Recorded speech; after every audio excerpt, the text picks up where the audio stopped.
Lisa Vanness here, and today I am joined by our very own Elizabeth.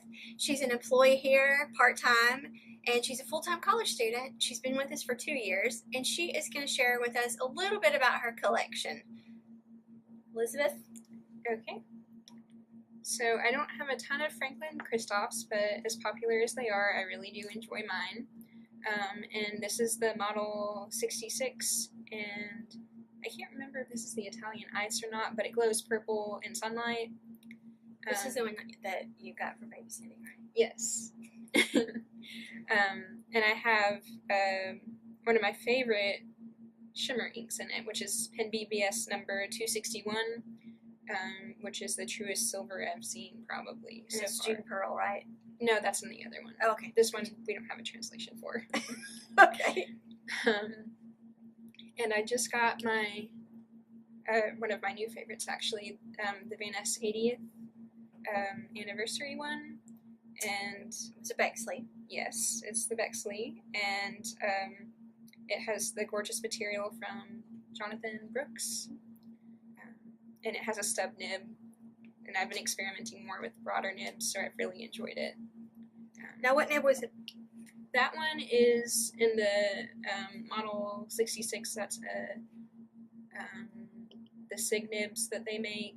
It's like a Sig Broad or Sig Medium? A broad, I think. So that one I also use mostly for just letters and handwriting instead of note-taking. This one is a Kaweco Lilliput that I got from my brother, and it's the aluminum, so it's very, very lightweight. I usually use the cartridges from J. Urban, the blue Herbench, and this one is an extra fine, so I do tend to use it more for note writing and things like that. And I got this pen just a little bit before I started working here. So this is Lamy Safari in one of their limited edition colors. This was the coral. I also use cartridges mostly for this with the Lamy Turquoise, which has an interesting sheen. And I think this one is a fine. I use that a lot at school. It was a limited edition from, Was it 2015? I think it was. Yeah, like 2015. And this was not my first fountain pen, but one of the first ones I got, which was also from my older brother, who has greatly influenced my pen habit. And this is this was a stub as well from Conklin. This is their Durograph. Interesting that he has now come full circle and tends towards extra fines and fines. Yes. But it seems like the ones he's given you were more... I think he decided that he didn't like broader nibs as much. I do.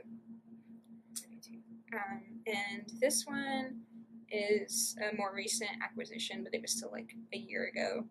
And this is the Pilot Stargazer in their pearl white color.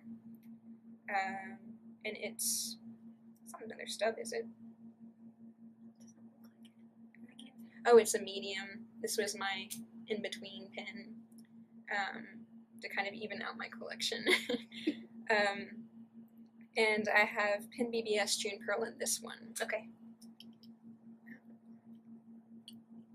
And this was my first and only pen that I had the nib ground in. Mark Bacchus ground it for me at the 2017 pen show at Arkansas in Little Rock. And it was originally a fine, and he ground it to a cursive italic. And I've really enjoyed it. It's got it's the Karis Customs ink, and it has a copper section, so it's a little bit weightier than most of my pens. And it's developed some patina. Yes, it Nice has. patina. You can tell it's been loved.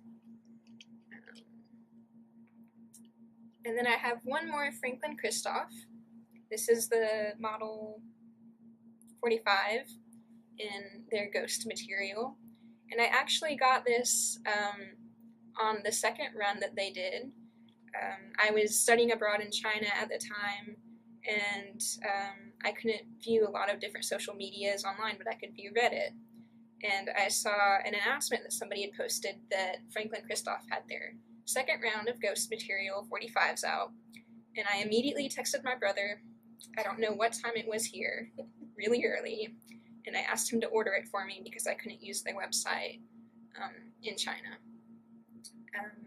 And so... And he did? Yes, he was like, he was like, why do you want that? And so I was like, just Please. it's important that I get this. And keep your sister happy. Yes. He later told me that he had also wanted one, and so I was lucky that he did order that for me instead of for himself. That's good. That's important. So you've been here for going on 2 years. What do you feel like you've learned as far as, I know you've learned a lot about inks. You've learned some pen repair. Yes. And you've learned about our sense of humor or lack thereof. But what have you learned about the pen community? At first, I was afraid that it wouldn't be very welcoming, just because I'm much younger than most of the members of our pen club. But everybody's been nice. They've been willing to teach me about vintage pens. I've expanded my collection a lot. I got my first vintage pen at the, I guess it was the 2017 pen show, and now I think I have 6, maybe 5 or 6. Fern's been a big help. Yes, Fern has taught me a lot about pen repair. I can change out the bladders now, and you can just go in the back room and start rummaging around and know what all the tools are. Right. And I've learned a lot about handwriting and the different types of collectors. So there's people who just collect pens to keep, people who use them, people who basically just repair them and turn them around to sell. But as long as I've been willing to listen, everybody's been willing to share. I've learned a lot about paper, of course. So I know you're using, this is my favorite notebook, the meeting notebook. You're using the full size.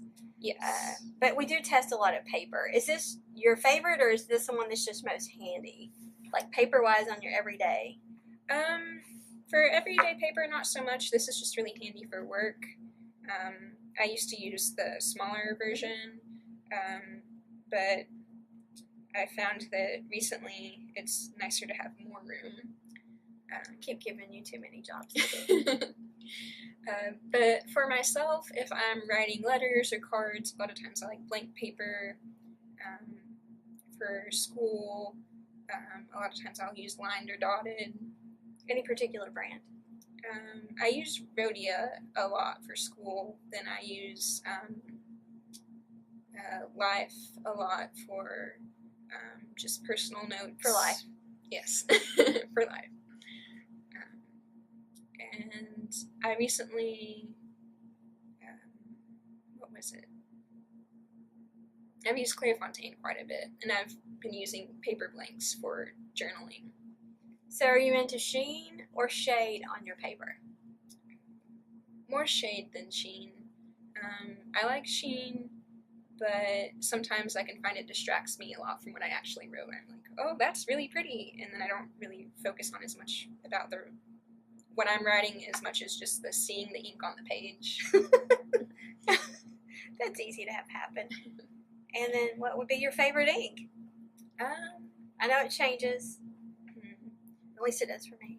Right now, I say that a lot. I'm really liking Califolio NT, which is what I have in the Vanness 80th Anniversary Bexley. It shades very well. Mm-hmm. It's a little bit more of a yellow-brown than I usually lean towards, but it's a nice golden color. It shows up well against the paper when you use white paper. Right. And the Califolios in general shade. They're just great shaders.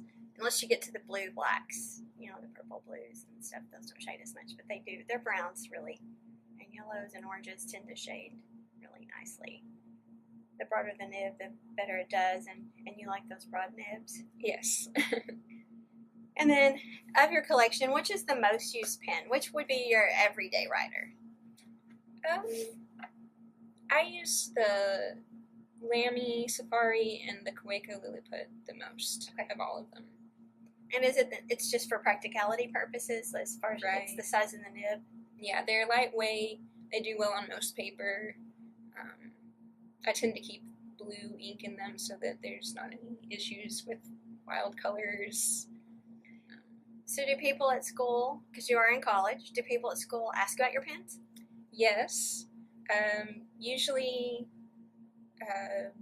a couple of times throughout the semester, but mostly at the beginning of the semester, whoever I'm sitting near will comment either. It's fairly common that they'll have seen or had a Lamy Safari or something like that before. But if I have one of my nicer pens out or the bolder colors, then a lot of times people will ask me about them.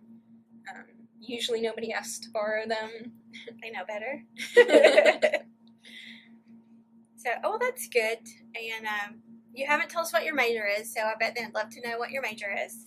So I am an East Asian Studies major, which is part of the interdisciplinary studies grouping in my college. And you go to Hendrix, which is about 30 minutes away. Right. And we interviewed your brother for last week's episode. Oh. You weren't here, so you didn't realize I interviewed him. And I didn't mean to bring it up. There was something said, and I was like, oh, yeah, like your sister. And then I think it was regarding that. And so, anyway, her brother is part of the reason that she got into pens, and it's 100% of the reason that she came to work here. I was having trouble finding help, and he offered his sister. And she came, she interviewed, she showed me her pens, and she was hired. And she's been with us ever since. And she'll be a senior this year, so we're not looking forward to the graduation process. But if you have questions for her concerning her major, concerning her pen interest, if you are looking for us to bring in new brands, she's the contact person. You can reach us at Vanness, Vanness online at gmail.com. You can find us on our website and through any social media. We have Instagram, now we have IGTV. Of course, we have YouTube, which you can follow us on. We have Twitter, and we have a Facebook account. We may even have two because we got confused on that. But I don't get on the second one. So anyway, find a method to reach us, or you can comment below and give us some ideas and suggestions for people that we can interview. We'd love to accommodate. We'll see you guys later. Bye.